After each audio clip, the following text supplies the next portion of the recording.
შეეხება პრეზენტაციას შური კადეტები გაგაცნობა. ლიცეუმი საკმაოდ მოწყობილია.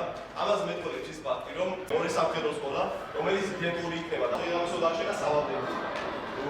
ჩვეულებრივ სამი მარტადებიც რომ თქვენს არის ძალიან კარგი იყო სამხედრო ლიცეუმი ჩემი პერსპექტიული მომავლისთვის.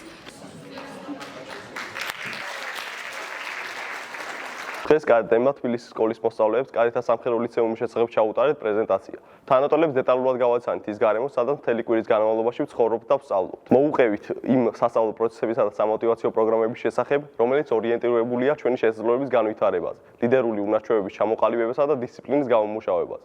ლიცეუმი მართლაც არის ადგილი, სადაც შეიძენ უნარებს, რომელიც წარმატებისა და მიზნის მიღწევაში დაგეხმარება. მოსწავლეებს გავაცანით სიახლე, რაც გულისხმობს აღმოსავლეთ საქართველოში, კერძოდ თბილისის მახლობლად სოფელ კრწანისში ახალი ლიცეუმის გახსნას.